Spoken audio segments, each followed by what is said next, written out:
Today we look at the Contrail, my favorite shelter. First start, I use trekking poles, so this is not extra weight for me. It just happens that the correct height for the Contrail is 115 centimeters, my elbow height, so I don't have to adjust that either. Okay, I use different pegs. These are probably my favorite, the long Eastern. They're easy to use. These ones, the nail stakes, are for the hard ground, or the white pegs. I can see these ones, so I like this particular version. Alright, let's set it up.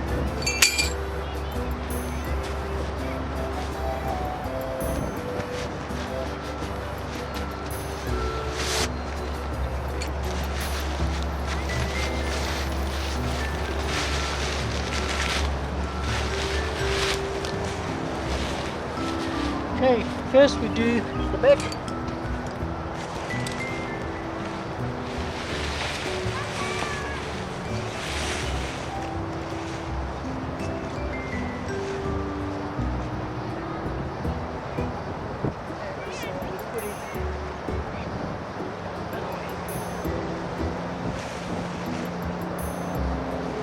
Spread the two hands. Now you got the distance. Shove that back.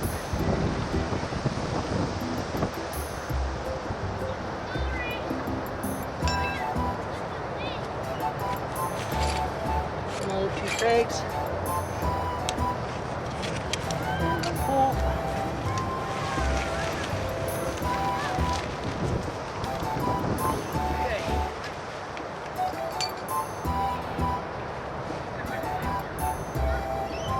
This intention.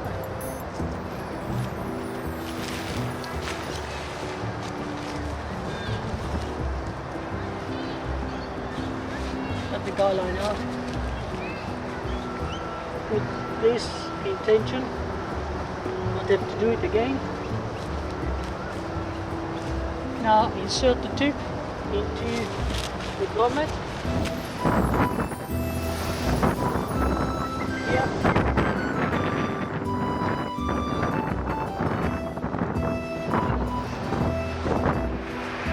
Okay.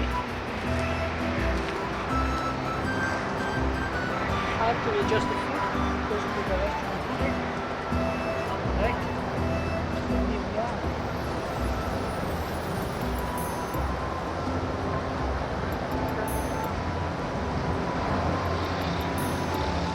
And that's done. This is your typical four peg setup. I prefer to use it with an extra strut at the back, which is just a pole section. And here I have the tip of the pole, so that normally it will sit inside like that. I reversed it. So what I'll do, I'll peg that out and peg down the side.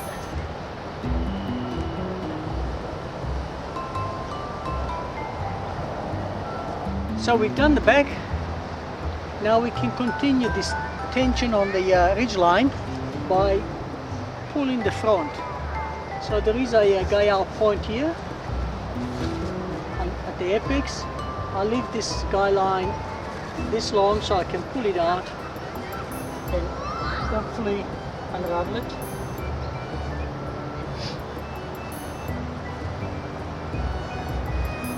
Maybe a little bit better than this.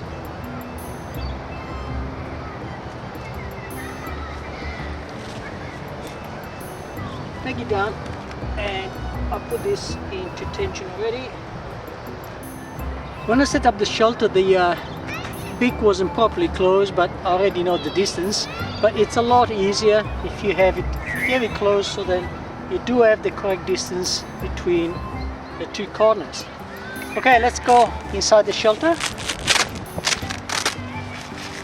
First, you roll up the door from the corner so that it's nice and taut when it gets there, and that's it. It remains there nice and neat. Now I always leave the mesh open, and looking at the floor, it tells me that the shelter is about right, not 100%. I can see a bit of a wrinkle there, and that will tell me that this corner is not set correctly. So I can either adjust the tension there or over there. So I'll do this. It's a bit windy, so it's lifting. Now if it settles, it will be pretty flat. So most of the times when I set it up, there will be something slightly wrong. So that's what I do. I just look at the floor, and that is a telltale on what corner is out of alignment. Now, one very easy thing to remember is to have the front of the tent parallel to the back. If you don't have those two parallel, that is not square, the floor is not square, it's not going to be set up correctly. So the tension will not be correct. Okay, now let's put some stuff inside just to give you an idea of the size. So obviously the mat is not blown up, so it's a bit bigger than it normally is.